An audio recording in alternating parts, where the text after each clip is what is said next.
dónde estoy construyendo, ¿no? Porque una cosa que yo siempre les decía a mis estudiantes, una cosa es que yo esté aquí pensando en Bogotá, con todos los implementos, ayudas necesarias, a una persona que no sé, está en Puerto Aupés, Bichada. Hace poco estábamos en la UNAT, donde trabajo también, en algunos encuentros que llamamos encuentros sincrónicos, o sea, es una videollamada, mejor dicho. Y los estudiantes, pues sí, Medellín, Cali, pero algunos son de veredas literales, o sea, literal.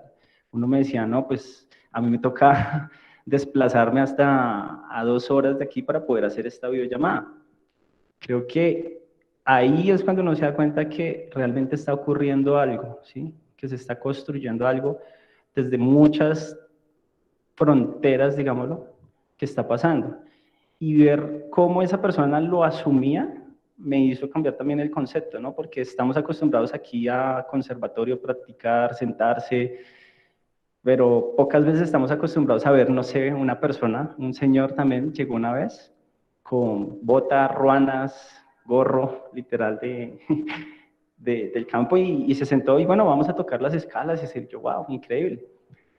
Creo que eso es lo que hace es sensibilizar, ¿sí? Dejarnos de solo mirar a nosotros mismos, de ver solo por ejemplo, en este caso a Bogotá como la capital donde todo ocurre y si no lo hago ahí, entonces no soy músico, no soy artista, sino el romper esas fronteras, realmente es donde uno comienza a construir. Aquí pareciera que somos más, no sé, como egoístas, pero en el sentido de cuando uno puede ver artistas no solo en una ciudad capital, no solo en las grandes urbes, sino también poder acercarse a esos lugares lejanos y remotos, es donde uno de pronto dice, wow, increíble. Las personas lo ven desde otro lado. Entonces siento que eso sensibiliza y ayuda a que esa parte humana que muchas veces perdemos, pues comience a florecer. Bien, maestro Jonathan, sí, hace poco estuvimos en un evento, el segundo encuentro de música, ¿no? Que organizó la Universidad Nacional, invitados desde Alemania, creo que había, España, y ahí estuvimos participando. Así que, pues nada, gracias por la respuesta, maestro. Seguimos entonces con la tanda de preguntas. En esta ocasión les presento al panelista Adrián Hidalgo. Él es doctorando en psicología educativa, magíster en musicoterapia, maestro en música instrumental con énfasis en jazz. Ha participado en diferentes plataformas y festivales a nivel nacional e internacional, como el South by Southwest de Texas, Estados Unidos, Festival Stereo Picnic en varias ocasiones y bueno, en distintas agrupaciones. Y también él es maestro de la Universidad Inca, el programa de música. Así que maestro, se puso feliz, Víctor, acá está el embajador. Entonces, bueno, maestro, la misma pregunta, ¿cuál es la importancia de la música en la construcción de tejido social? Aló. Bueno, primero que todo, muchas gracias a ustedes por la invitación. Eh, yo creo que los maestros han dicho, justificado todo. Y lo que siento realmente es que nos hace falta concientizar a más personas, o sea, más público para que se den cuenta de esto, de esa labor tan importante de la música a nivel nacional e internacional. ¿Y qué pasa? Pues los colombianos, si no lo vemos, no lo creemos, ¿no? Necesitamos una evidencia y ojalá científica para entender qué está pasando con la música, por qué sensibiliza, por qué une, ¿sí? Por qué genera nuevos tejidos. Pues bien, pues frente a mi formación y frente pues a lo que he visto dentro de mi experiencia, la psicología puede dar esa respuesta. Y hemos logrado muchísimos psicólogos a nivel del mundo, muchísimos musicoterapeutas inclusive, han logrado llegar a la evidencia científica donde encontraron que la música se encuentra en el lóbulo temporal del cerebro, que pues el cerebro tiene muchos sectores, básicamente, pero el lóbulo temporal es el lugar del cerebro más primitivo, más primario, y de ahí se aloja todo lo que es la música, imagínense. Entonces, la música tiene la facultad del efecto de neuroplasticidad, y la neuroplasticidad es como ramificar, ir ramificando neuronalmente a todos los lugares, la inteligencia lingüística, la inteligencia matemática, la inteligencia emocional, todas están involucradas respecto al lóbulo temporal, o sea, respecto a la música. No solamente eso, sino que imagínense, pues el primer sentido que se desarrolla en el feto a los 4 meses de gestación es el oído. Y lo primero que escuchamos nosotros, ¿qué es? El pulso del corazón, ¿sí? De nuestra mamá y nuestro propio pulso. Que hay veces se genera también un efecto de se llama efecto neuroacústico, donde los dos se sincronizan cuando están en riesgo. Entonces se sincronizan y es como si estuviéramos hablando de corcheas y negras.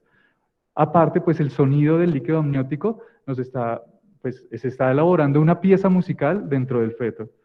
Entonces, lo que necesitamos, yo creería, luego de esa formación, ¿no? de lo que estamos hablando y lo que necesitamos impulsar, es una primera concientización frente a que sí hay evidencia científica que la música genera esos tejidos sociales, porque finalmente genera esa neuroplasticidad y genera toda esa conexión con la inteligencia emocional. Vale, maestro. La explicación estuvo muy fuerte. Bueno, no, tremendo. Dentro de nuestros invitados hay un maestro que personalmente se lo he manifestado, pues, de toda mi admiración, maestro, el maestro Lucho Ramírez, Luis Ramírez, les hablo un poquito de él. El maestro Lucho Ramírez es licenciado en música de la Universidad Pedagógica Nacional, magíster en composición musical en nuevas tecnologías de la Universidad de La Rioja también. El maestro Luis Ramírez se ha desempeñado como docente universitario en áreas de teoría musical, composición e interpretación instrumental en las Universidad Cundinamarca, Pedagógica Nacional y en la SAP. Como intérprete del bajo eléctrico ha conformado agrupaciones de diversos géneros. Se destaca su participación en la agrupación colombiana de rock Kraken, con quienes también ha desarrollado parte de su producción como arreglista y compositor. También estuviste parte del disco sinfónico, ¿no? Kraken sinfónico. Maestro Luis, pues te transmitimos la pregunta nuevamente desde tu percepción. ¿Qué concepto te da el título de este conversatorio, la importancia de la práctica musical en la construcción del tejido social? Bien, ahorita que hiciste la pregunta, hablaste de música y no de prácticas musicales, y sí considero que hay una fuerte diferencia.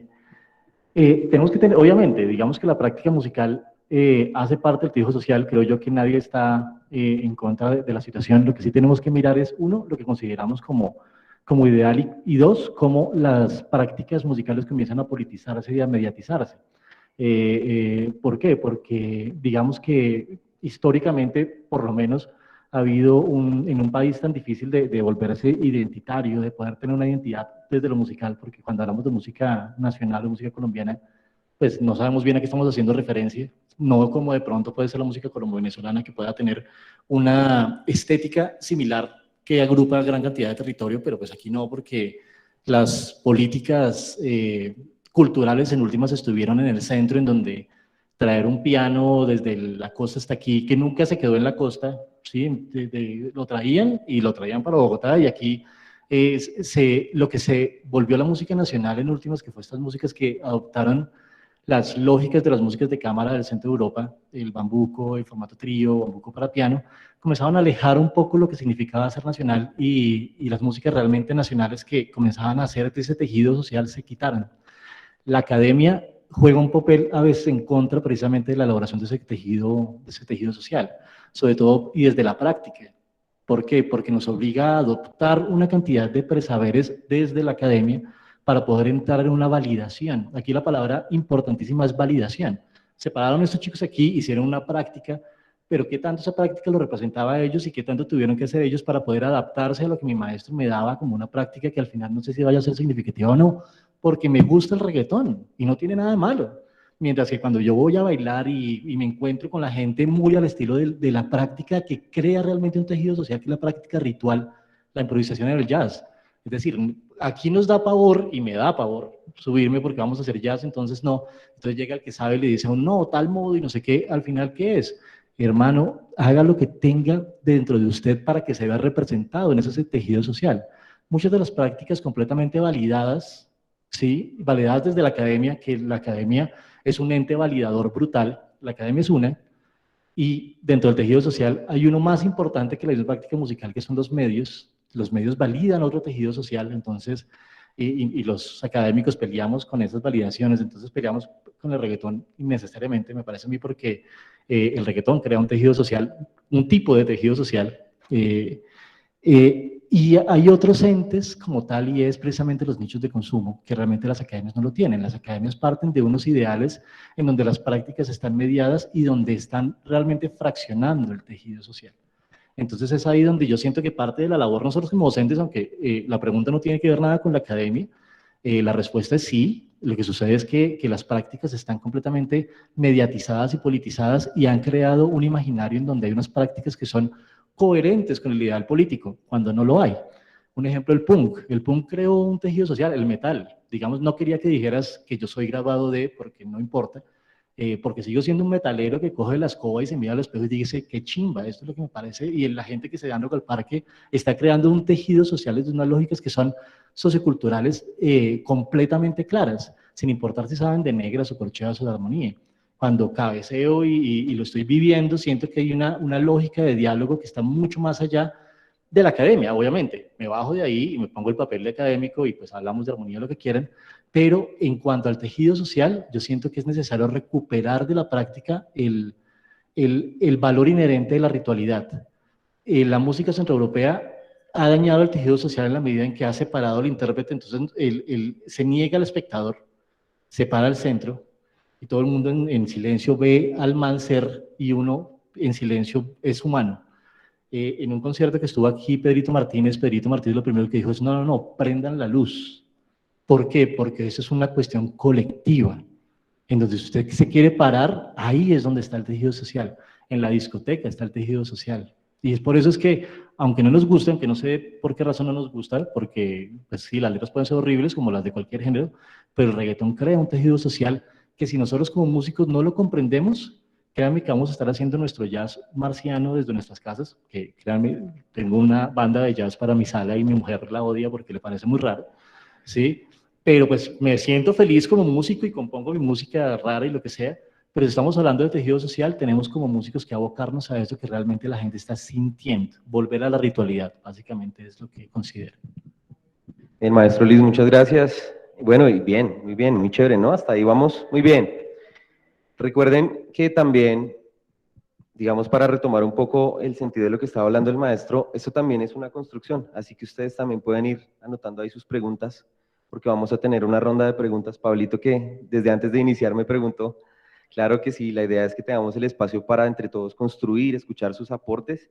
Y bueno, pasamos a la segunda parte, pues realmente es muy parecida, solo que estas preguntas pues eran las que íbamos a hacer previas que digamos ustedes ya conocen. Las vamos a hacer en el mismo orden, así que entonces empiezo con el maestro Willy. Tenemos también 5 minutitos para preguntar. Maestro, perdón, para responder. Según Canclini, la cultura es un conjunto de procesos que modifican las estructuras sociales por medio de la representación simbólica. Teniendo en cuenta esto, ¿de qué manera la academia puede involucrar las prácticas musicales culturales o no formales en el currículo? Bueno, voy a citar aquí a Les Luthiers en su obra La payada de la vaca. No se ofende si le pido, me repite la pregunta. Willy. Willy es el maestro de los dichos también. Una manera muy elegante de decir, no entendí muy bien la pregunta. No, mentiras, Julián, sí la entendí. Era solo por salir un poco del formalismo. Bueno, pienso que la academia muchas veces se ha cerrado un poco a la inclusión de algunos elementos de las músicas tradicionales, sobre todo. Y una muestra de esto es la falta de digamos, material académico frente a las músicas folclóricas. Esta inclusión de este material se puede lograr desde muchas perspectivas, desde muchas formas podemos incluir este tipo de contenidos culturales que, como ya lo hablamos, construyen tejido social. Por ejemplo, nuestra música de la costa pacífica. Encontramos allí un instrumento como la marimba de chonta, y aunque en esta región del país es muy conocida, ellos saben de su construcción, incluso de su afinación. Si nosotros comparamos la afinación de la marimba de chonta con un afinador, pues vamos a encontrar muchas debilidades ahí en la afinación de este tipo de instrumentos. Hay muchas flautas también que no tienen una afinación estandarizada. Digamos que esto ha llevado a que este tipo de músicas o este tipo de manifestaciones folclóricas se mantengan un poco alejadas de la academia. Entonces pienso que la academia tiene aquí una gran responsabilidad en encontrar la forma. Estamos en el siglo XXI y tenemos el acceso a las tecnologías de la información y la comunicación. Hemos logrado, por ejemplo, el evento que tenemos el día de hoy, estamos impactando personas desde sus casas, desde otros lugares diferentes a este lugar donde estamos reunidos, desde la tecnología. Entonces pienso que aquí hay que hacer una conjunción entre la tecnología, la academia y estas manifestaciones culturales que en cierta forma se han mantenido por X o Y circunstancias, digamos, alejadas de los procesos académicos. Siempre la academia, digamos que ha actuado en cierta forma como ese papá regañón, como ese papá estricto, que es que las cosas tienen que hacerse de una forma, y hay muchas manifestaciones culturales que no son tan estrictas, que no son tan cuadriculadas, que no son tan encasilladas. Lo hablábamos hace rato con el maestro José Vicente también, para quien envío un gran saludo. Hace parte de nuestro equipo ejecutor. Lo hablábamos sobre cómo otras profesiones, hablemos de la ingeniería, hablemos de los matemáticos, hablemos de los físicos, cómo ellos todo lo tienen encasillado, todo lo tienen cuadriculado, todo está debidamente establecido, no hay nada suelto ahí. Y nosotros desde la parte musical creo que tenemos que llegar a eso. Creo que la academia tiene que lograr esa inclusión, digamos, desde un poco la flexibilización y la implementación de estas herramientas tecnológicas para incluir las manifestaciones culturales que se han mantenido un poco alejadas de la academia. Chéverísimo. Sí, yo creo que pues como una pequeña conclusión respecto a todo lo que se ha dicho y lo que dice el maestro Luis es como empezar a reconsiderar, ¿no? Lo que es importante y lo que no es importante, importante para quién, ¿cierto? De pronto es si se hace desde la pasión y el concepto personal o realmente quién regula eso, ¿cierto? Dice el maestro, la academia, tú también hablas de la academia, ¿no? Entonces está buenísimo empezar a... Sí, quería complementar un poco, y ya que el maestro Luis hablaba un poco del reggaetón, y creo que el reggaetón es una de estas manifestaciones culturales que se ha mantenido alejada de la academia. Sin embargo, yo en lo personal he hecho el ejercicio un poco de analizar qué es lo que hay ahí realmente y por qué es que esto está construyendo tejidos sociales, uno específico, pero ¿por qué lo está haciendo? ¿Qué es lo que musicalmente tiene el reggaetón que me lleva a generar un público? ¿Y por qué este tipo de músicas no han sido incluidas dentro de la academia, por ejemplo? Y podríamos aquí hacer un estudio de muchas páginas sobre lo que musicalmente contiene el reggaetón. Seguramente no saldrán muchas, pero... No, mentiras. Pero sí es una manifestación cultural que se ha mantenido un poco al margen de la academia, ¿no? Gracias, maestro. Listo, maestro Adrián, para ti esta pregunta con todo el cariño. En la actualidad se observan problemáticas sociales tales como la intolerancia, el racismo, la desigualdad, la pobreza, entre otras. Basado en esto, se podría considerar que este tipo de problemáticas tendrían alguna solución o por lo menos una reducción si se incluyera el arte, específicamente las prácticas musicales, como pilares de la educación en todas las etapas de la formación académica, desde la infancia hasta la educación superior. Es una gran pregunta, porque, pues, o sea, articulando con lo que dije previamente, bueno, ahí ya está como las bases teóricas de por qué, ¿sí? Sin embargo, hay otro concepto importante para hablar acá y es la metacognición. La metacognición es aprender a aprender, ¿sí? Básicamente, y eso significa que cada uno de nosotros aprendemos de maneras distintas, pero la música permitiría ese acceso libre dependiendo de las particularidades que cada uno de nosotros tengamos, ¿no? Si tú, no sé, se te dificultan las matemáticas, entonces, ¿cómo la interdisciplinariedad podría funcionar pues para, y en producto pues el medio de la música para que puedas avanzar, ¿no? Y intelectualmente y cognitivamente desde ese, digamos, no sé, limitación que tienes dentro de la matemática.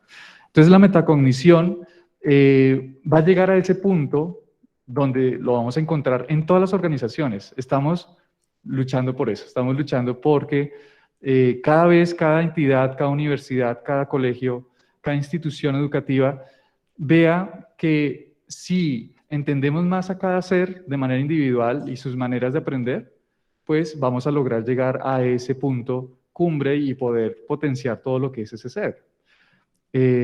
Como les decía ahorita, pues el lóbulo temporal, ¿no? Si está ahí la música dentro de ese nido de conocimiento primario, pues entonces imagínense una clase de matemáticas donde esté la música implícita, ¿no? Ahorita yo creo que ustedes están maquinando y se les ocurren miles de actividades que podríamos hacer al respecto, ¿no? Vamos a enseñar las tablas de multiplicar. Entonces, ¿cómo vamos a enseñar las tablas de multiplicar? Con la música. Una canción, ¿cierto? Una letra que hable de las tablas. Con un simple hecho de una actividad así, podríamos estar generando ese tejido, podríamos estar generando una formación muchísimo más sofisticada, interdisciplinar, y que nos permita pues llegar a un punto de acción y que todos estemos hablando el mismo idioma finalmente, ¿no? A nivel pues intelectual. No necesariamente, como decía el maestro, no necesariamente tiene que ser una entidad, una organización, ¿cierto? Podríamos educar en la calle, ¿sí? Podemos educar en diferentes lugares. Entonces, y no solamente la música, en este caso, implica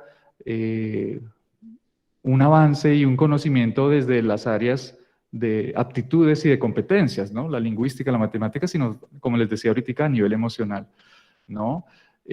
Sentirnos mejor a partir de la música. Claro, si escuchamos, no sé, un metal, pues obviamente cuando escuchemos metal va a ser demasiado fuerte y si estamos sintiendo una emoción demasiado oscura, cuando estamos escuchando esto, pues puede llegar al punto, el ejemplo, claro, el cabello, todo esto.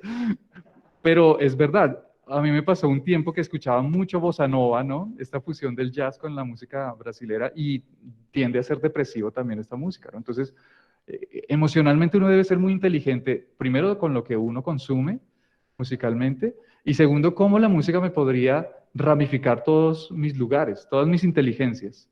Ese concepto de las inteligencias múltiples viene de Howard Gardner, que les invito a que los investiguen mucho porque el tipo es brillante frente a eso, y que ya encontraron los sectores donde pasa todo esto, ¿no? Donde pasa todo, y donde la música pues es como ese punto, núcleo de información, ¿vale?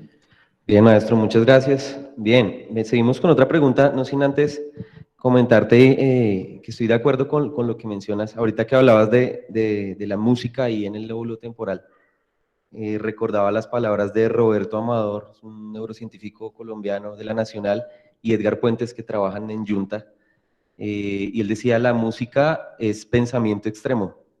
Entonces él nos explicaba, de hecho yo uso esas palabras para explicarle a los chicos que el gimnasio de nuestro cerebro es la música. Así que, de acuerdo con que la práctica musical, desde lo formal o desde lo no formal, forma nuestro cerebro, o sea, nos da capacidad, digamos, desde lo cognitivo, pero también desde lo emocional. Pensaba yo, y es un pensamiento muy, muy mío, y es que uno genera ciertas relaciones muy fuertes con su banda, con los que se conoce porque es la banda con la que llevo tocando tanto tiempo. Como que la música nos acerca emocionalmente, como que es otro lenguaje allí que está. Claramente, sí, porque ahí estás generando habilidades interpersonales, desde tu habilidad intrapersonal, ¿no? De todo lo que tú eres, todo lo que tu ADN emocional con lo que vienes, y llegas al punto del ensayo, y claro, vienes con toda esa carga, depende de ti cómo lo transfieres, eso se llama transferencia y contratransferencia, entonces, ¿cómo transfiero eso a los demás y cómo se me devuelve? Sí, excelente, eso es. Estoy Gracias, totalmente de acuerdo. maestro. Bien. Listo, chicos. Ahí boto la cuña. Este es un espacio, el SENA tiene un tecnólogo en coordinación de escuelas de música que es muy bueno, ¿no, chicos? Se les nota la alegría. Y bueno, pues acabamos de cerrar oferta, pero para el otro año sigue abierta la oferta, así que es un espacio también para que más personas pues se puedan formar. Entonces, bueno, maestro Jonathan, la pregunta.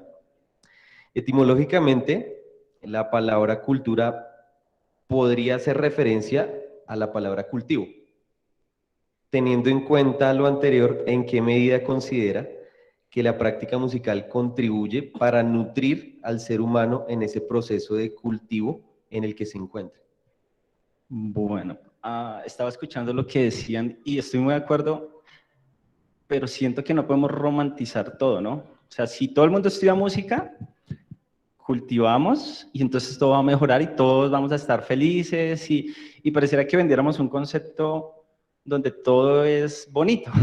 ¿Sí? Si todos entendemos el reggaetón o el rock, pero me puse a pensar un poco también sobre el concepto mientras que hablaban los maestros y decía, bueno, conozco personas que dicen fútbol, no me gusta.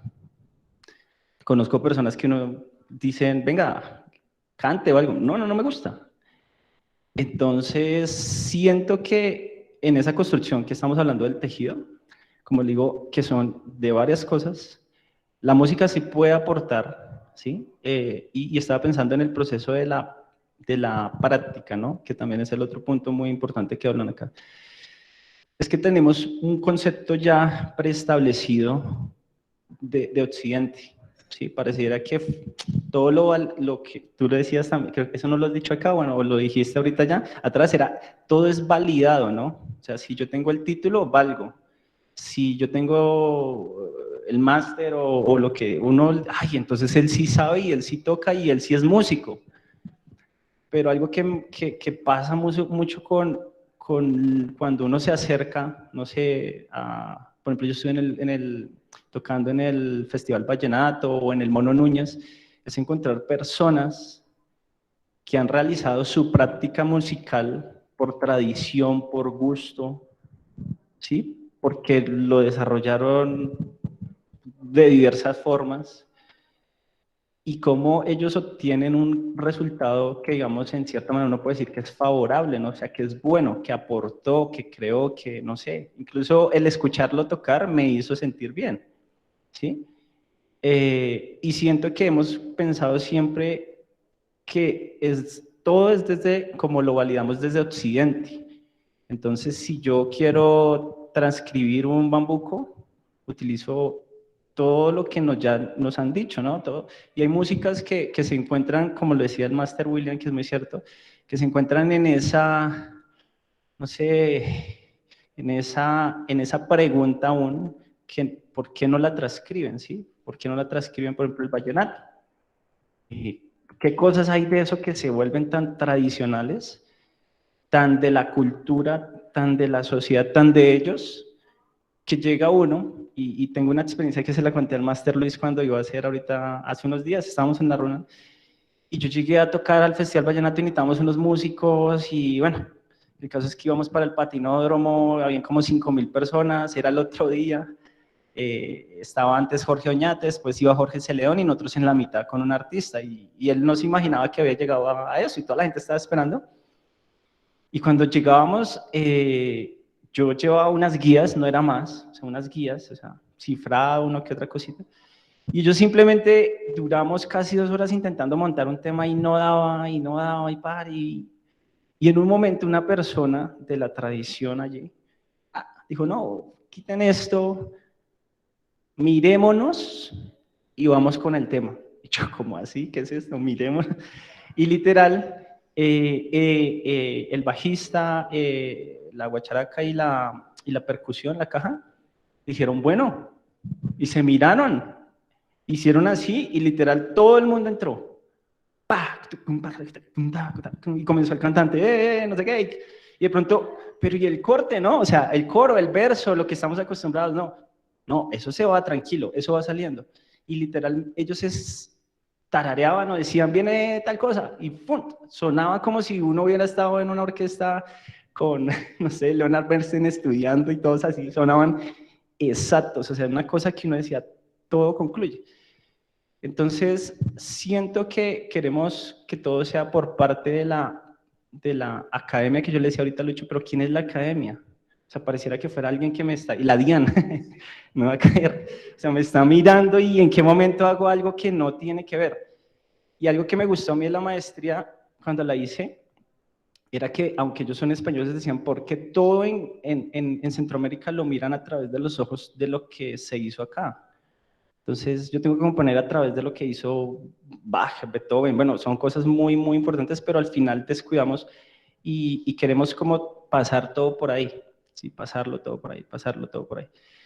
Entonces, siento que, por ejemplo, esas prácticas, en cierta manera, nos hemos forzado a querer ser como ellos, al punto en que yo llegué en un momento de mi carrera que yo decía, no, yo nunca voy a ser como un pianista coreano o japonés que a los 8 o 10 años ya tocan todos los estudios de Chopin, o sea, un pocotón de cosas que uno se sacrificaba por intentar llegar a hacerlo, ¿no?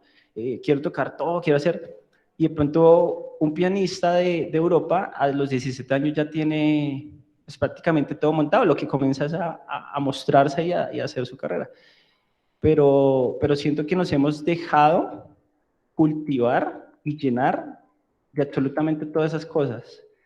Tanto así que a veces demeritamos nuestra propia música, ¿sí?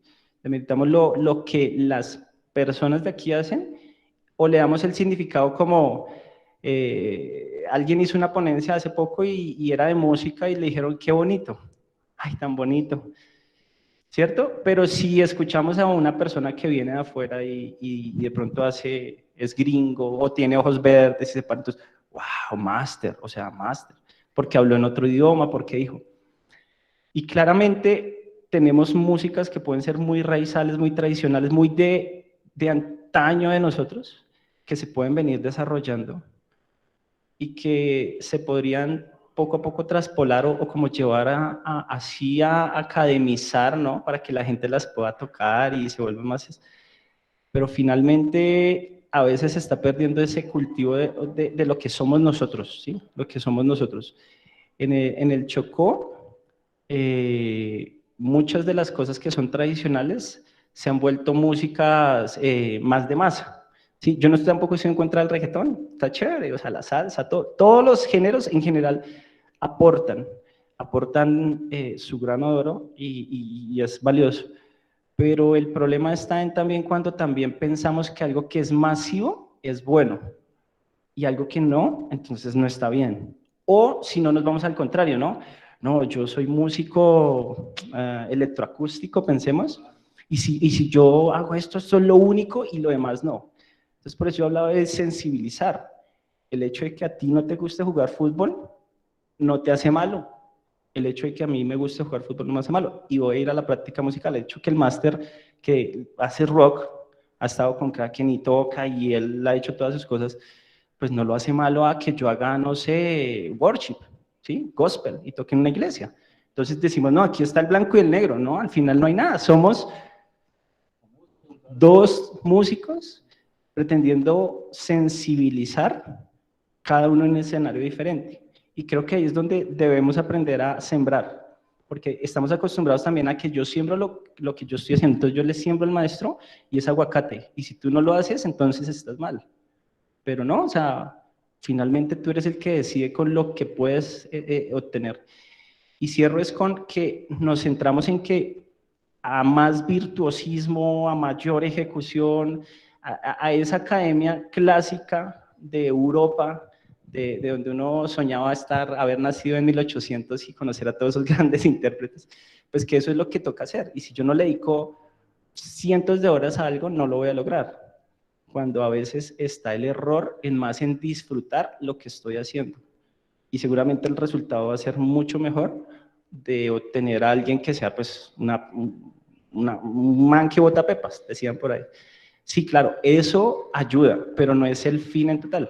Entonces sí creo que debemos aprender a sembrar aquellas cosas que pueden sensibilizar a las personas para ayudarlas a cambiar. Porque así como yo pude ser muy bueno en matemáticas, hay personas que son supremamente malas en música. O sea, uno no la cree, pero pasa, se tiraban recreo, descanso, o sea, en el colegio. Entonces uno dice, el hecho de comprender que cada uno de nosotros aprendemos de una forma diferente, es donde podemos comenzar a sembrar y así poder enseñarles a las personas que todos podemos aportar en esa construcción. Chéverísimo, maestro. Muchísimas gracias. Sí, totalmente de acuerdo, ¿no? Cada vez es uno en el prejuicio y a veces desde esta labor docente el juzgar, ¿no? Juzgar sin, o sea, de hecho juzgar ya es malo, pero se llena uno de argumentos vanos o de argumentos que no tienen un fundamento y cae en ese tipo de cosas, como juzgar. Que el reggaetonero, que el metalero, que lo sé qué, como si el uno no pudiera hacer lo otro, ¿no?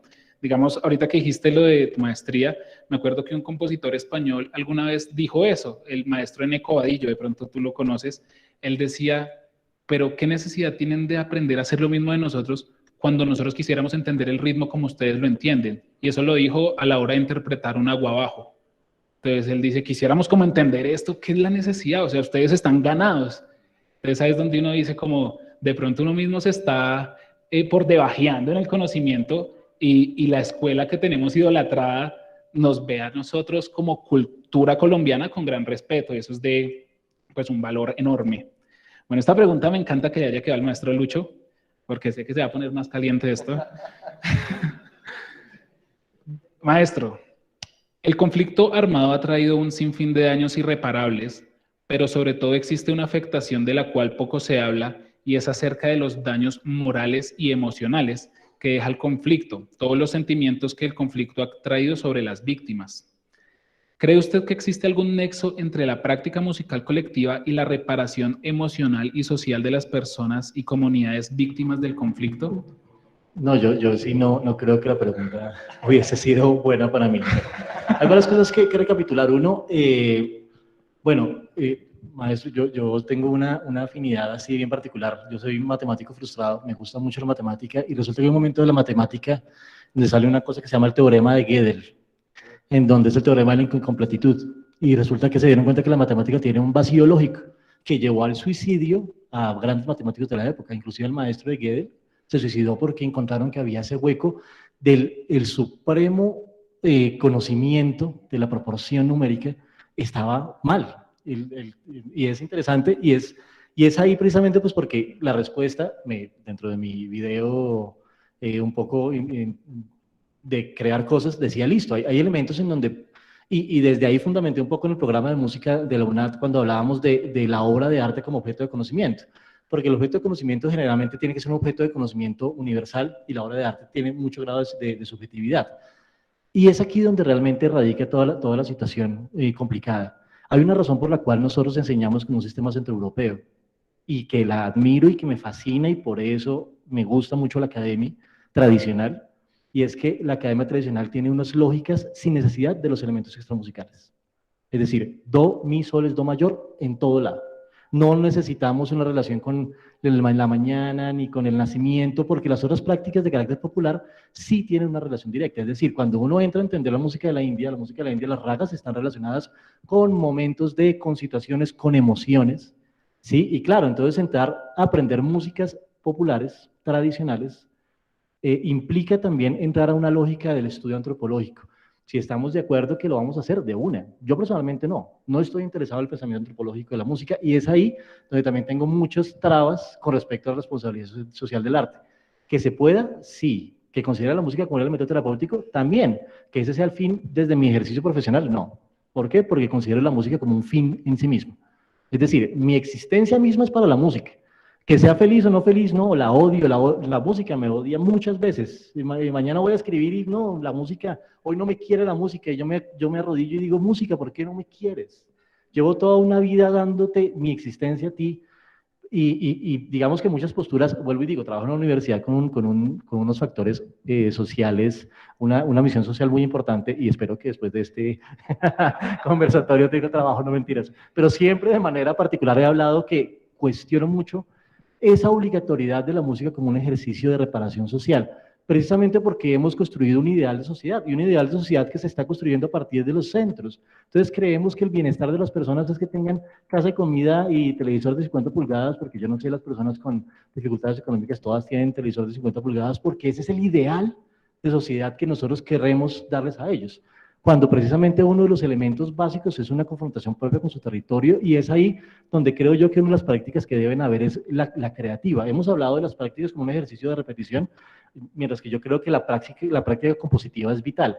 Colombia tiene varias particularidades, y sobre todo con esto de lo social. En la universidad hice una investigación sobre el paramilitarismo y los Montes de María, y resulta que me encuentro yo con la Tierra de Placeres de Luz y Alegría, Carmen de Bolívar. Si Carmen de Bolívar hubiese sido coherente con su historia, ¿cómo sonaría ese Carmen de Bolívar de Tierra de Placeres, de Luz y Alegría? Es decir, y hasta hace muy poco estamos hablando de que nuestro himno nacional es el segundo más bonito y que éramos las personas más felices, y por eso nuestra música muchas veces no busca estar comprometida con, y cuando está comprometida con ese tipo de discursos terminamos siendo la camisa negra de Juanes y las minas de Juanes, que termina siendo una proposición bastante ingenua. Termina siendo un poco más significativo Rodrigo de No Futuro, que es un man que quiere hacer punk en una ciudad de metaleros y viendo ese conflicto social, que realmente sí es significativo. Entonces, ¿cómo sonaría? Ese fue mi ejercicio compositivo, el Carmen de Bolívar coherente con su historia. Era terrible, era atonal. Y cuando la música occidental, que fue la única que logró hacer eso, que fue abstraer el elemento musical abstracto sin necesidad del pensamiento. Obviamente hay historia y todo eso, y eso es coherente precisamente con la historia. Lograron cosas que no se podían haber logrado y que no se van a lograr desde un pensamiento directamente comprometido con lo social. Un ejemplo, la SAP es un ejemplo de eso, el maestro lo sabe. La SAP estuvo siempre luchando por un programa basado en las músicas caribe iberoamericanas, hasta que alguien, entre los que me incluyo, algunos preguntamos, bueno, ¿y estos chinos cuándo van a ver música atonal? Porque entonces la respuesta no van a ver música atonal porque no hay música atonal, ¿sí? Y quitaron, dentro de las cosas que más perdieron fue el contrapunto como disciplina, porque el contrapunto es la manifestación total de la música centroeuropea, y el contrapunto desapareció. Los únicos que hay en contrapunto son los que van a hacer composición. De resto, en formación de música no hay contrapunto. ¿Por qué? Porque toca ver fuga y toca ver, pero es que no es el pensamiento para que ellos hagan eso como una disciplina y repitan, sino después tiene que llegar el momento de confrontarse para poder desde ahí hacer un ejercicio que sea representativo, chévere que sea para todos, pero si es para uno, perfecto, porque desde uno es que se comienza a crear realmente ese tejido social. Ahora, respuesta mal del profesor, porque Blas Emilio Tortúa tiene muchísimas obras atonales que utilizan el bambuco como eje central. Es ahí. ¿Qué sucede con el reggaetón? Claro, si nosotros vemos el reggaetón como un elemento finito y decimos que eso es el reggaetón, es lo mismo que hizo los patronatos con el bambuco y dijeron, eso es el bambuco. Y cuando se subió un bajista y un baterista a tocar bambuco en Mono Núñez, fue el acabose, porque están destruyendo una cuestión tan milenaria que se volvió vieja, y cuando uno escucha un bambuco eso le parece viejo. Y le parece raro que esta niña Katy Holmes, creo que se llama ella, irlandesa, viene y toca música del bambuco, que dice uno, uy, esa música debería pertenecerme. Mentira. A los gente del público, ¿quiénes escuchamos bambuco por placer? Mientras que cuando uno va a una discoteca, uno escucha su cumbia, me parece mucho más significativo el vallenato, ¿sí? El problema es que creemos con esa posición de que eso no es, y que vamos a llenar poquitas hojas de teoría, pues es porque lo estamos matando. El papel del músico es darle vida, y eso fue lo que hizo la música cubana. La música cubana se academizó de tal manera que precisamente eso es lo que le permitió llevar a cabo todo un proceso de música académica de altísimo nivel con aires cubanos. Es decir, ¿por qué nosotros no tenemos desarrollado una especie como de un concierto para acordeón y orquesta? Porque creemos que eso es allá y eso es acá, y no le damos una vida a eso. Lo que dice el maestro, claro, hay unas prácticas interiorizadas de que uno como músico académico dice, uy, estos manes cómo la tienen. El problema es que la academia, vuelvo y digo, está al servicio de esas músicas. El asunto es, tenemos que academizar las prácticas reales, es decir, esta gente cómo se comunica. Una experiencia que tuve grabando una cantadora, pues nada, la llevaron al estudio, le pusieron los audífonos y me dijeron, listo, cante. Entonces pues ella decía, pero ¿qué canto? No, pues ahí están los músicos. No, no se puede. ¿Por qué? Porque nomás la grabación está trayendo todas unas lógicas y las está descontextualizando, cuando lo que debería realmente hacerse es un ejercicio netamente de documentación, pero no de documentación para proteger, sino para permitir precisamente la transformación. Si yo transcribo el vallenato mal o bien, o sabiendo que está a medias, pero si se lo coloco porque hay gente pidiéndolo, y tú lo sabes, en el grupo de bajistas que hacemos parte, la gente necesita las transcripciones de vallenato. ¿Por qué? Porque con eso va a hacer algo. Y cuando, digamos que yo estoy metido ahí transcribiendo algunas cosas, lo primero que hice fue, voy a hacer un vallenato a 7 octavos. Entonces grabé un vallenato a 7 octavos y todos decían que este man, ¿por qué? Porque también es una manera de darle continuidad. Y el reggaetón toca darle continuidad, ¿sí? Y entonces cuando hablamos de eso, pues es el asunto de...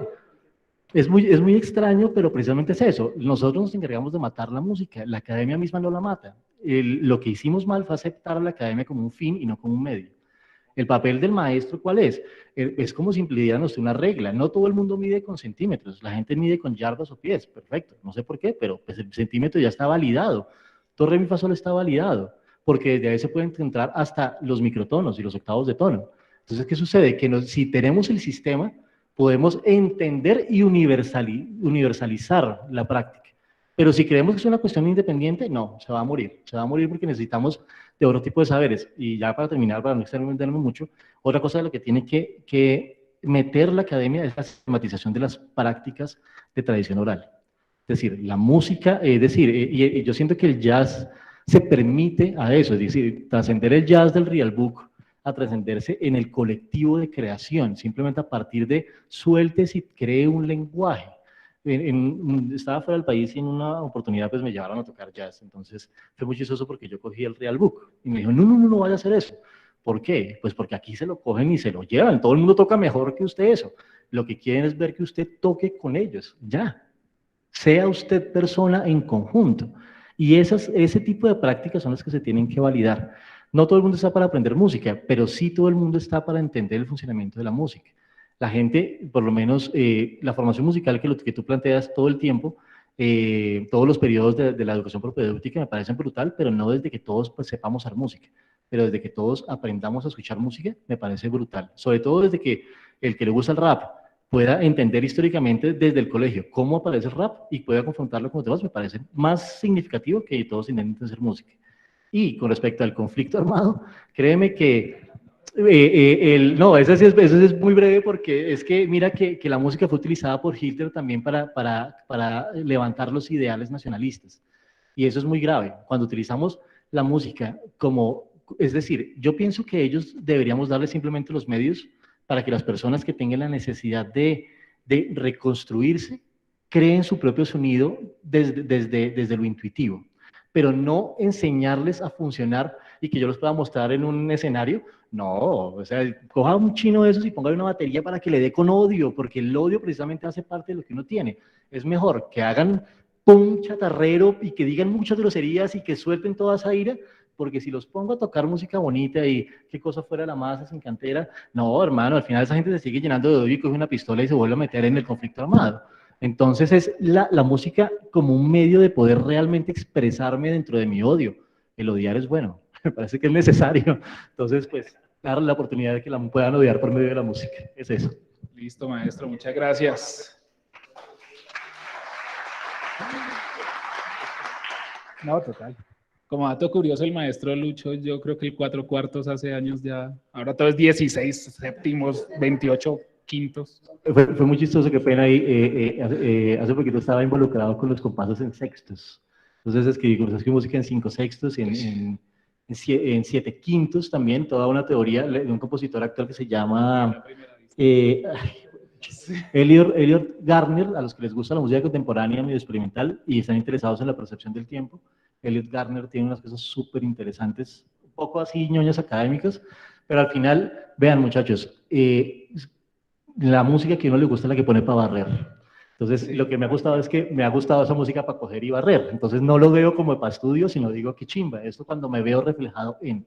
Entonces, pues, chévere que lo escuchen. Elliot Gardner. Genial, maestro, muchas gracias. Bueno, maestros, ya casi se nos acaba este calor, porque acá ustedes no lo sienten, pero acá hay un calor. Ya pues esta es la tercera parte de nuestro conversatorio.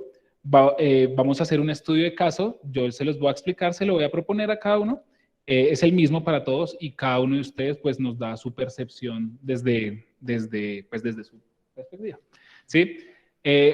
Va muy de la mano con lo que dicen todos y con lo último que cierra el maestro Luis. La música colombiana le ha faltado en ciertos aspectos, ¿cierto? O algunos estilos de la música colombiana le ha faltado de pronto o ha carecido de internacionalizarse y de salir un poco más, ¿cierto? La pregunta es ese problema o esta situación, esa falta que haya un repertorio transcrito que la música colombiana no ha tenido de pronto la posibilidad de internacionalizarse de esta manera? Maestro William. Gracias, excelente pregunta. Bueno, voy de nuevo a citar a otro gran artista, voy a citar al maestro Jorge Velosa. Algún día tuvimos la oportunidad de compartir con él en un festival de compositores y nosotros un día hablando con él sobre la importancia de promover este tipo de prácticas, la composición y la creación musical, él decía una frase que me parece muy, o sea, que le apunta a todo lo que hemos hablado acá. Él decía, mire, la música está en las patas, porque uno cuando está escuchando música lo primero que hace es aquí, con el pie. Cuando está tocando, lo primero que hace es estar llevando. El metrónomo, yo he visto a mis aprendices cuando estamos en clase haciendo algún ejercicio de solfeo rítmico, ellos, no, para eso está el metrónomo, pero no, lo que dice el maestro Jorge Velosa es cierto, la música está en las patas porque es el primer reflejo orgánico, pues sí, de expresión. Y esto, digamos que se ve reflejado en lo que plantea la pregunta, ¿por qué razón no hay suficiente repertorio transcrito? Digamos que nuestra tradición cultural ha sido un poco así, ha sido un poco más del sentir, ha sido un poco más del expresar lo que en el momento estoy sintiendo, y en el momento estoy sintiendo es mover el pie. Y esto sumado, digamos que a un poco el facilismo al que hemos en cierta forma estado acostumbrados en nuestra sociedad. Para nadie es un secreto que el colombiano es un poco facilista. Si nos comparamos con otras culturas, ¿no? Como lo hablaban hace un momento, hay músicos japoneses que a los 7 años ya tienen todo un repertorio profesional para mostrar. Nosotros, digamos que nuestra tradición oral, el estar con nuestros antepasados, siempre lo hicieron de esa forma, siempre. Sin embargo, hay mucha música colombiana que sí se ha hecho el ejercicio de transcribirla, y para esto pues hay que analizar un poco las dos caras de la moneda. Una cara es la que hablaba el maestro sobre la experiencia que tuvo tocando con unos músicos donde llevaba sus partituras y le dijeron, no, guarde esa vaina que aquí vamos a sentirlo, aquí vamos a gozarlo. Esa es una cara de la moneda. La otra cara es una experiencia que también tuve alguna vez con un maestro, un bajista increíble, un académico, un erudito del bajo. Y él era mi maestro, entonces me iba mal un poco en solfeo. Y entonces yo en esa época pues tenía que trabajar y... Que si era Víctor, está preguntando. No. No es un chiste ni un dicho. Esta anécdota es bien interesante porque muestra un poco la otra cara de la moneda. Entonces este maestro me decía, bueno, y es que yo tocaba en esa época otras músicas porque tenía que ayudarme para poder pagar estudios, para poder pagar muchas cosas que uno como estudiante tiene que hacer. Y tocaba en un grupo de música norteña y mi maestro sabía. Entonces me decía, ¿usted cree que esto es tocar aquí música norteña y punchi, punchi, punchi? Y yo entonces le dije, profe, lo invito a que venga y toque un día punchi, punchi, a ver cómo es. Y efectivamente él dijo, bueno, listo, pero tiene que llevarme todas las partituras. La música norteña generalmente no existen partituras, no existe transcripción de este tipo de folclore, de este tipo de música. Entonces tuvimos que hacer como ese cifrado y hacerle la transcripción con el grupo. Vamos porque vamos a invitar al profe, vamos a invitarlo y vamos a tocar con el maestro. Sin embargo, cuando llegamos al primer toque, pues a la primera presentación, este maestro lo primero que hizo fue sacó su atril y sus partituras y nosotros pensábamos que era que él ya las había estudiado, pero no, él llegó allá a leer a primera vista, porque además tenía una primera vista increíble. Y entonces él sacó sus partituras y un escenario oscuro donde la gente estaba abajo sintiendo realmente la música. Y entonces yo lo miraba al profe como, ¿de verdad va a leer esta vaina? Profe, pero son tónica subdominante y dominante, esto no tiene más. No, la academia ante todo. Y ustedes hicieron el ejercicio de escribir, de transcribir esto, pues vamos a leerlo. Pero él no contaba con ese sentir, con ese, como se conoce normalmente en el bajo mundo de la chisga, el viaje, ¿sí? Donde existe la posibilidad de la improvisación, donde no nos estamos cuadriculando ahí en una partitura, sino que si el cantante del grupo se le dio en ese momento por decir, y eso sí, cuando te enteres que traigo, todo el mundo canta y ahí hay una pausa, pero si eso no está escrito, el profe sigue tocando. Y él va con su bajo de frente porque eso es lo que está escrito. Pero todos hicimos la pausa y él siguió con su bajo y el cantante se le dio por repetir la frase y otra vez. Y eso sí, cuando te enteres, porque la gente tiene que sentirlo. Y allá otra vez todo el mundo cantando y el profe ya iba 10 compases adelante. Y él acabó primero la canción que nosotros. Y nosotros como que, profe, pare, ahí, corte, profe. Hasta que tuvimos que decirle, no, venga, profe, ¿cómo te pasó? Venga, profe, vamos a sentir esto. Entonces, aunque es muy necesaria la transcripción de las músicas tradicionales, el bambuco, y repito, hay mucha gente que se ha dedicado a transcribir esta música. Tenemos en Boyacá, por ejemplo, a los hermanos Saoya, que ellos han hecho un trabajo en música colombiana del interior, en la transcripción de pasillos, de bambucos, incluso en la composición, donde hay un gran repertorio. Si hablamos de la guitarra clásica igual, tenemos muchos compositores, el maestro Gentil Montaña, que han creado un repertorio escrito bastante amplio, donde desde ahí se pueden abordar algunos elementos, pero sí, como les decía, hay que ver la otra cara de la moneda, donde hay otras músicas tradicionales, populares, que sí necesitan, digamos, un poco esta convergencia entre esos dos aspectos, entre el sentir del público, entre el sentir, como decía el maestro Jorge Velosa, lo que está en las patas y lo que está en la academia. Es como llegar a ese punto de encuentro para lograr un perfecto equilibrio. Yo ahí recuerdo que una vez estábamos con Germán Darío Pérez en un taller ahí en la SAP, sí, él fue y él trabajaba ahí en todo en ese momento. Y él nos dijo como toque música colombiana, ¿sí? Entonces uno que hace, no sé, cumbia, un Colombia Tierra Querida, un pasillo, etcétera, La Gata Golosa. No, toquemos música colombiana. Y entonces todos como, pero ve, ¿cómo así? ¿Qué quiere decirnos? Digo, es que eso ya está hecho. Y normalmente uno cogía, no sé, un pasillo, un bambuco, lo que fuera, y uno comenzaba a meterle armonía, a hacerles arreglos.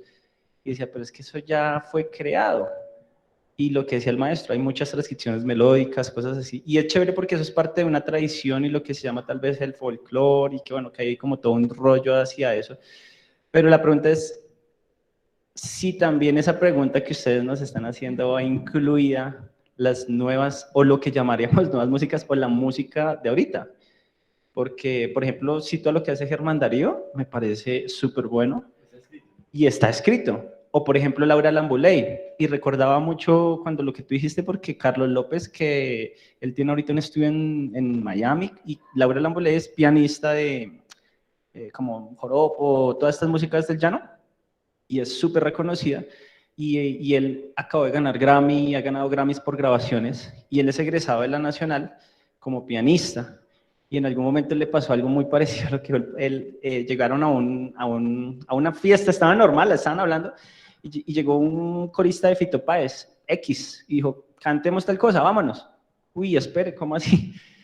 Y a mí me pasó, me presenté también varias veces en la Luis Ángel Arango y me presentaba con pianistas muy buenos, pero les decían, improvise o vamos a tocar con una orquesta y quedaban como, ups, espere, porque yo me dediqué a la música académica desde cierto parámetro, ¿no? Yo sí creo que lo que dijo Lucho es muy cierto, que la música, la academia sí me aporta a mí, es las herramientas para sin importar cómo, dónde o cuándo yo me desenvuelva, porque conocí varios, una vez también iba rumbo a tocar con una orquesta, no me acuerdo cuál, pero bueno, y, ay, nos falta tal tema, y literalmente un señor dijo, ay, ¿cuál es que nos falta? Ah, sí, venga, preséntalo. La escuchó y comenzó a transcribirlo. O sea, el tema que nos hacía falta, ya lo tenía interiorizado.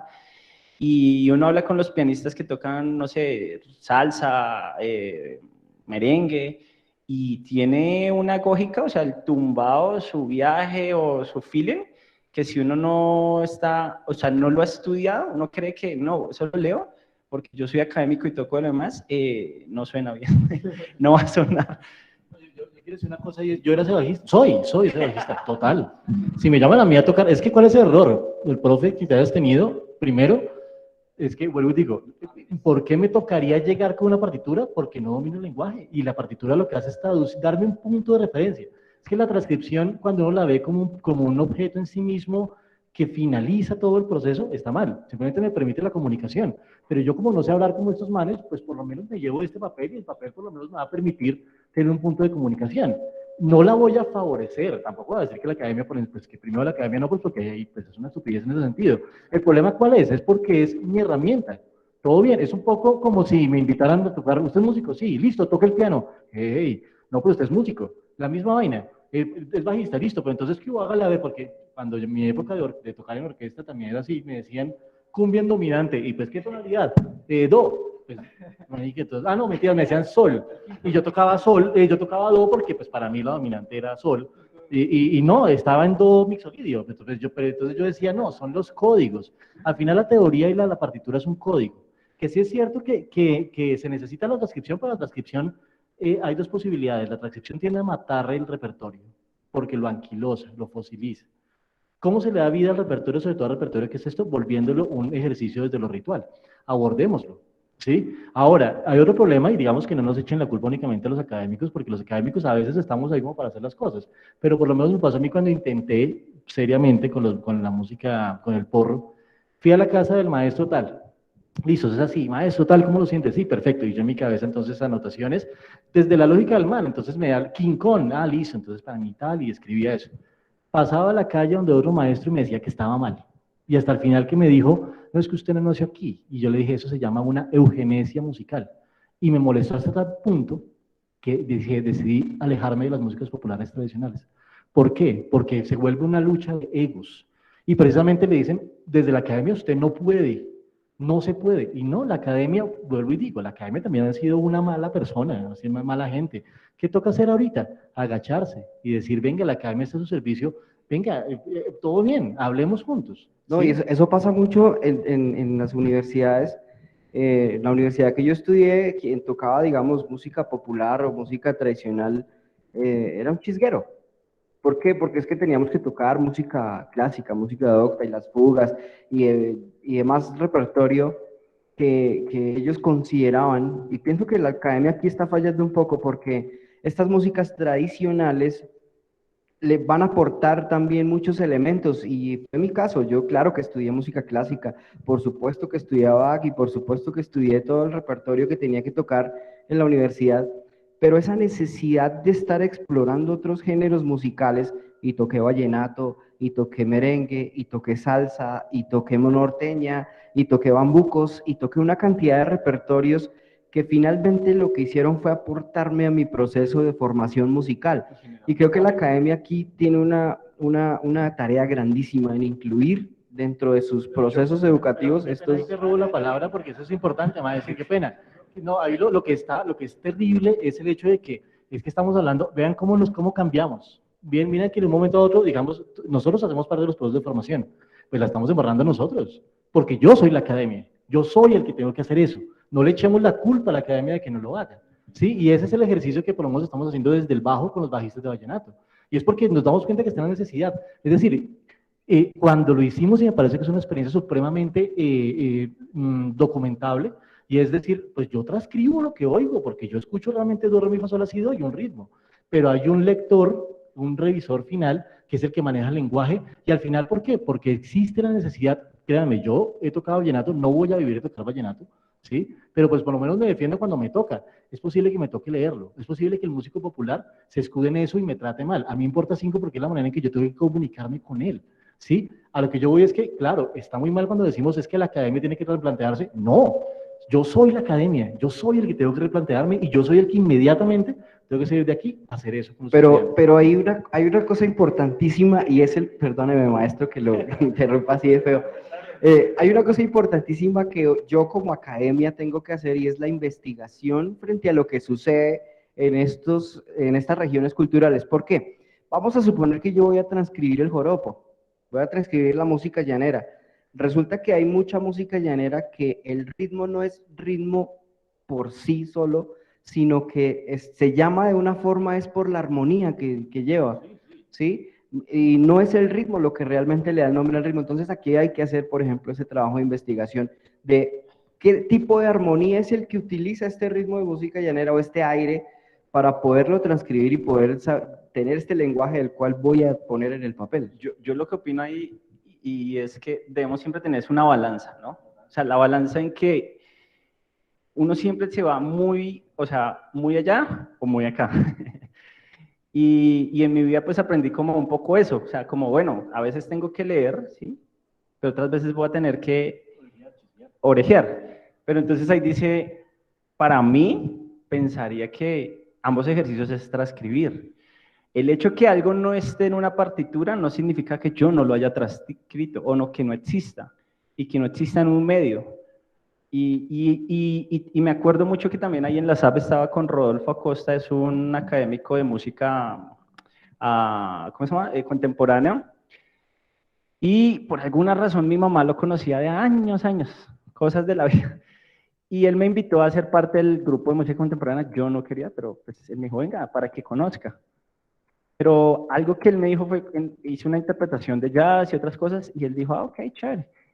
Y comenzamos una discusión, dijo, el problema es que muchas veces creemos que hay una sola forma de interpretación y creemos que esa es. Entonces el músico tradicional tiende a decirte, no sé, en la conga, vamos a poner un ejemplo, ¿cierto? El del en salsa y en Cali, si uno va, el que estudió y que ha tocado y solo a base de la conga como que no, esto se hace así. Y llega el que lo escribe y le dice, no, pero es que yo acentúo aquí un poquito más. Y son al final bobadas realmente, que simplemente tienen que ver con la lógica, pero al final ambos están en lo cierto. Y la experiencia que me pasó a mí, se las cuento, yo estaba eso se llama Queens, en Nueva York, y hay un bar de jazz cuando quieran ir allá, que es de un colombiano, que es una nota, y me subí a tocar y estábamos tocando un stand, no sé qué, y me dijeron, pero es que él es colombiano y acá hay un montón de colombianos, y yo, toquemos algo colombiano, y todo el mundo, Colombia, tierra querida, y yo, pa, pa, pa, pa, pam, param, pam, y comencé a tocar así cuando vi que el bajista que estaba, que se llama John Benítez, es un bajista muy reconocido y todo, se dejó el bajo y se fue. Y yo, bueno, no le gustó cómo toqué. Y después se subió otro que es un señor que ya falleció, Diego Obregón.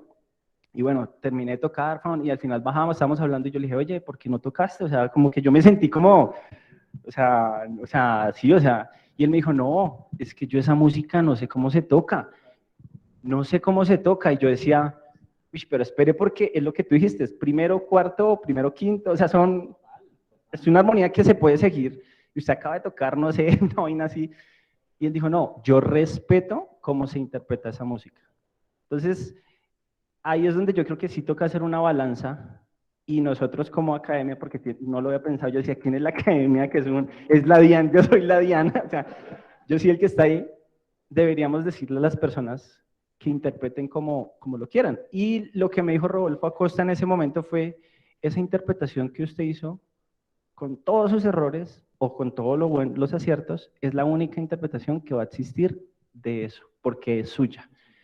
Y yo me quedé así pensando porque yo venía de ser de conservatorio, ¿sí? Y a mí me decían, va, que se le tiene que hacer tal cosa y hacer ahí, como uno entraba y uno luche y intente hacerlo porque uno decía, eso se hace, es así, así. Y cuando uno iba con las orquestas también de salsa, no, es que usted va en 2/3 y usted no tiene que estar cruzado y usted tiene que estar trabajando acá. O sea, pero cuando rompí esos esquemas, comencé a generar un lenguaje propio, que es donde se comienza a generar un lenguaje propio. Yo quiero sumar una cosa y es la academia, qué pena, maestro, sí. La academia, ¿qué me ha permitido a mí la academia realmente cuando la entendí? A decir no sé y decírselo a un alumno. Brutal, viejo, no sé, venga, aprendamos los dos, no hay lío, es que yo realmente no esperen que, claro, he grabado cosas de salsa, he grabado cosas así, pero pues hermano, pueden llamar a 50.000 mejores bajistas que yo si están buscando esa práctica efectivista de ser un mejor bajista de salsa. Pues a miles miles de personas hacen eso. Yo estoy con el ánimo de que listo, si vamos a hacer algo de salsa, pues probemos cosas y desde mi lenguaje eso es lo que va a salir. Entonces, esa para mí es el ideal. Yo pienso que está muy bien poder decir que no sé. Eso es una de las actitudes más académicas que hay, y el profesor tiene que estar preparado para decir con toda responsabilidad, no sé. Venga, buscamos entre los dos, porque lo que uno se tiene es la posibilidad de medir el tiempo, graficarlo, entenderlo, preguntarle a otros cómo se hace, y desde esa perspectiva me parece que es supremamente honesto poder decir no sé. Es brutal.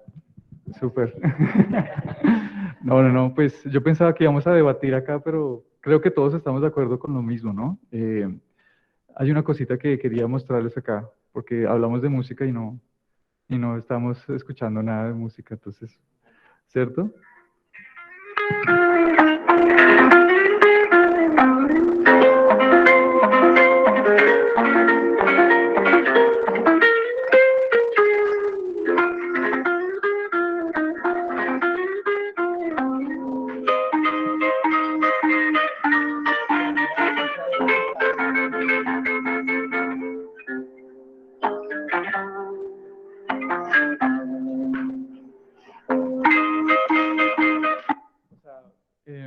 ¿De dónde creen que sea esto?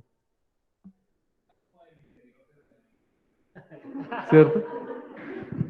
Bueno, pues, ¿de dónde creen que sea? Porque, bueno, ¿sí? ¿Por ahí hay alguien? No. Porque es que argentino por acá, ¿no? A mí me suena a Norteamérica. No sé ustedes qué opinan. ¿Cierto? Tiene unos intervalos de blues, parece blues, ¿cierto? Pues es de Atahualpa Yupanqui, pero lo que quiero mostrarles con esto es que la música es transversal.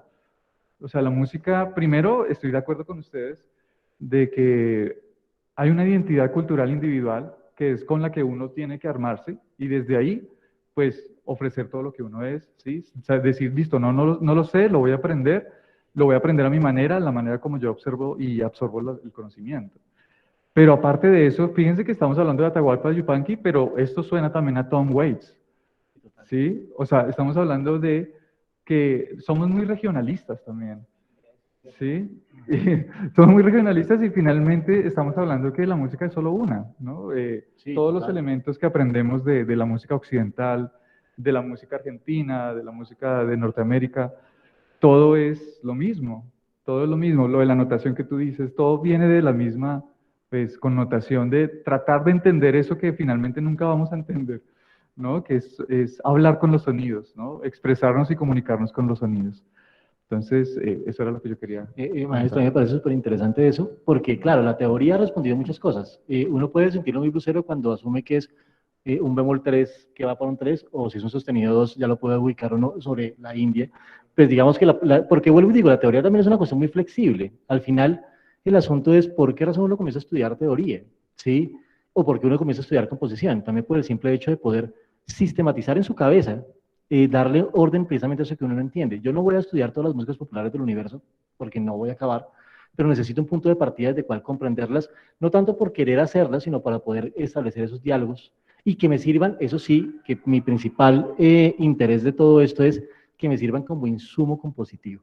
Al final, lo más probable es que salga una cosa rarísima, pero que de alguna forma el camino fue acercarme y lo intento hacer de una manera muy honesta. El asunto está en que sí es importante que la academia cambie en la necesidad de volver honestas la identificación de que hay prácticas más allá netamente del repertorio y de la lectura.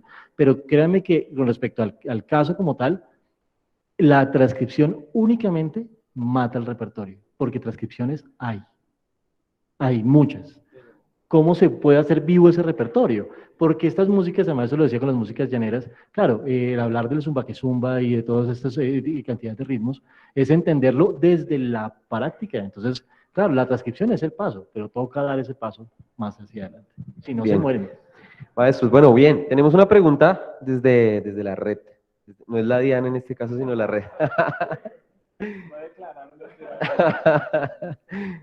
Bueno, es Jairo Rosales, un aprendiz que todos respetamos y queremos mucho porque hace muy buenas preguntas, así que como solo hay espacio para una, pues no dice para quién. Pero ¿no dice para quién? Bueno, está en plural, está en plural. Entonces Ok. yo creo que el que quiera responder, y es, ¿cómo visualizan esa evolución musical colombiana con todos los factores que trae la problemática de migración en cuanto a estilos, géneros musicales, sin perder nuestra identidad como pueblo? Pues, Yo quiero responder eso. O sea, bueno, no sé. Uno, evolución no hay. Hablar de evolución en música es hablar de que se está mejorando no, es la que es y ya. Y dos, ¿existe la necesidad de proteger una identidad? ¿Cuál es la que vamos a proteger? ¿La del interior? ¿La de las costas? ¿Cuál? No, esa cuestión de protección de identidad y que la migración de alguna manera la transforme, bienvenida, porque la música es viva, se transforma, por eso el bambuco se nos murió, por eso es que nosotros no escuchamos bambuco, porque intentamos protegerlo, que lo alejamos, y se volvió una cosa de museo y nos suena viejo, y nos parece raro que este irlandesa lo toque cuando mi abuelo lo tocaba, y eso es una estupidez completa. Sí, voy a pagar la boleta para el subsidio de 80.000 pesos para ver a una persona que es de otro país tocar lo que mi abuelo sabía tocar. Y eso me parece a mí que eso se logra con un ejercicio netamente proteccionista, fosilizante de la identidad. Creer que tenemos una identidad, y eso se llama nazismo. Entonces, la fluidez, precisamente, la identidad de nosotros es la transformación. No sé, muy fuerte. Y aquí yo agrego que, por ejemplo, nos ha pasado ahorita en un ejercicio que hacemos en la UNAT, y es, estoy salvando, o yo soy el único, o sea, vemos todo como si, como yo le decía al comienzo, como si todo gira en torno a mí. Y al final, lo que tú decías, esto es general y es de todos. Entonces, algunos dicen, no, es que vamos a salvar la identidad, pero lo primero es, sí, ¿cuál es la identidad o a qué tema se referiría específicamente? Es que yo creo que no se trata de salvar o salvaguardar, porque salvaguardar implicaría muchas otras cosas, no solamente el folclore, implica garantizarle a los ciudadanos un mejor estilo de vida, un mejor acceso a educación, Seguridad social para el mejores músico. oportunidades laborales. Seguridad social para el músico. Eso sí salvaría lo que sea. Claro. Sí. Tenemos otra pregunta que nos hacen acá nuestros invitados presenciales, y es, ¿cómo la academia articula el conocimiento con la práctica musical? Bueno, eso es bien particular, y es que no podemos entenderlo como si la academia tuviese una postura universal. Resulta que es que la academia nosotros la tenemos también como un ejercicio parcializado de administradores. Hay posturas, y piensen, digamos, nosotros trabajamos en la misma universidad que es virtual, y créanme que el ejercicio de la práctica musical ha sido una de las cuestiones más complejas y se ha discutido porque entra en una discusión hasta filosófica. Porque lastimosamente por toda la concepción mediática que nosotros como universidad nos toma, pues nos ha tocado dejar a un lado la práctica como un ejercicio formador. Yo siento que lo primero que debería hacer cualquier universidad es entender que la práctica se tiene que primero investigar para volverse académica. Uno tiene que ir a los lugares en donde se practica y determinar cuáles son los códigos. La mirada es sistematizable. Está el man ahí, esa mirada tal, uy, este man miró y mira en tales momentos, y esos momentos puede determinar las formas, y la academia puede pensarlo. Sería una propuesta, pero ¿cómo lo está haciendo ahorita? Pues cada academia me intentará. Sí. Otras hacen grupos de jazz y ponen estándares también. Cada academia lo está haciendo a su manera. Voy a hablar específicamente de lo que estamos haciendo en el SENA. En este momento estamos haciendo un trabajo con la Escuela Nacional de Instructores, y es frente a las necesidades que tienen los, digamos, profesores o instructores de música en las comunidades, porque no es lo mismo un profesor de música del interior a un profesor de música en el Amazonas. ¿Cuáles son las necesidades de esos profesores de música en esas regiones? Se hizo ahí una investigación bien interesante y se encontraron 4 aspectos súper importantes. La primera es frente a procesos de creación. Es una responsabilidad de la academia incentivar estos procesos de creación. El segundo aspecto es la inclusión de tecnologías, porque nosotros acá en el interior vemos youtubers y vemos influenciadores y vemos una cantidad de gente creando material, pero en las regiones no sucede eso. No hemos encontrado un youtuber, un influenciador del Putumayo o de Leticia que esté generando contenido, que esté generando y que tenga seguidores. Entonces, esta inclusión de estas estrategias tecnológicas también son necesidades. Entonces, creo que la forma en que el SENA lo está haciendo es encontrando las necesidades que tienen en cada una de las regiones para poderlas incluir dentro de los procesos de formación. Bueno, maestrísimos, el tiempo en televisión es muy corto. Yo personalmente les agradezco, pues digamos que es un evento para nuestros aprendices y para la gente que nos está viendo. Hablo por mí, sé que hablo por Juli. Aprendo un montón, muchísimas gracias, aprendí, salgo como muy confrontado también con todas las respuestas. Maestro Lucho, pues reiterarte mi aprecio y mi admiración como bajista, como un compositor. Jonathan, maestro, también nos conocemos hace muy poco por cosas de Dios y de la vida, pero pues qué chévere que estos espacios se sigan haciendo. Hace poquito tuvimos la oportunidad en la UNAD, ahora acá, y bueno, seguir creando espacios, que eso es lo más importante, sin envidia, sin egos, sin rótulos, sino a favor de la sociedad y de la música. Maestro Adrián, agradecerte total, por favor invítame a tocar otra vez contigo algún día, si se puede, voy por lo que haya.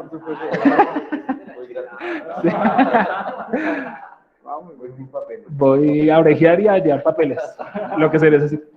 Y Willy, pues gracias, eres uno de, pues, un instructor de instructores y un instructor de nuestros aprendices, agradecerte, eres un pilar muy importante para nosotros. Entonces, de nuestra parte, chicos, agradecerles su asistencia, su intervención musical a las personas que están conectadas. Les agradezco, me despido, de verdad agradeciéndoles y muy feliz de este espacio. Y nada, Juli. Bien, bueno, también agradecerle al maestro John Bejarano que nos está apoyando en el sonido. Erika, muchísimas gracias. Los maestros que están acá, hay como 50 personas en esta zona. No, mentiras.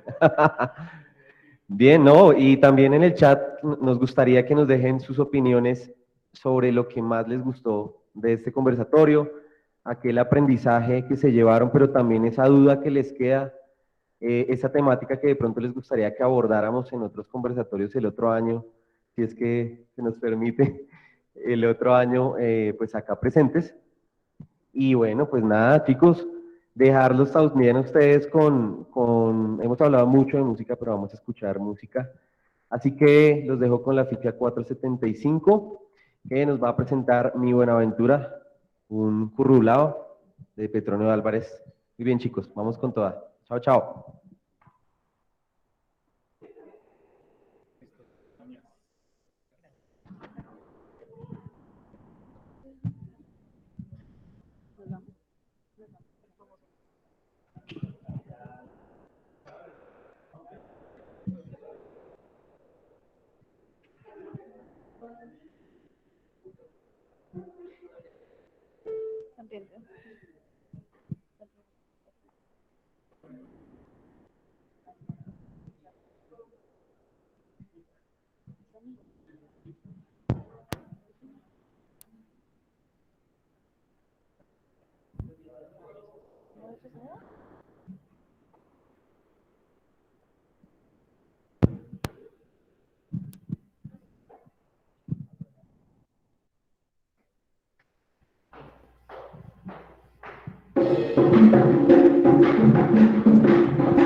sello por todo el mar mi Buenaventura,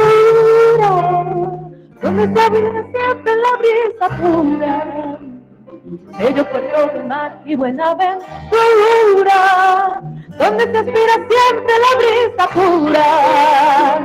Eres puerto precioso circundado por el mar, pero puerto precioso circundado por el mar. Tus mañanas son tan bellas y claras como el cristal, tus mañanas son tan bellas y claras como el cristal.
Siempre que siento penas en mi poblado, miro tu lindo cielo y quedo aliviada. Siempre que siento penas en mi poblado, miro tu lindo cielo y quedo aliviada. Las cosas que tú haces tienen mi interesa, las cosas que tú haces tienen mi interesa. Y cuando me hago rumor, vuelven y te alejan. Y cuando me hago rumor, vuelven y te alejan.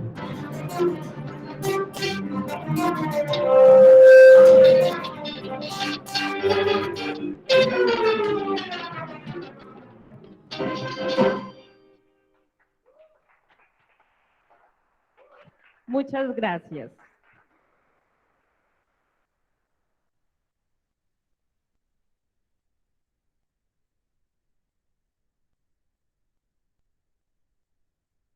Finalizamos nuestro evento de divulgación tecnológica. Esperemos que lo hayan disfrutado, que se le hayan gozado al igual que nosotros, al igual que nuestro público. Muchas gracias por asistir. Les damos también una invitación muy grande para que las personas que quieran estudiar coordinación de escuelas musicales, el SENA está presto para ustedes. Damos infinitas gracias a la coordinadora Dalia Salazar, que hizo también que esto fuera posible, al igual que la subdirectora del Centro de Formación, la doctora Nidia Jimena Rodríguez. Así que con esto finalizamos. Una feliz tarde, que estén muy bien.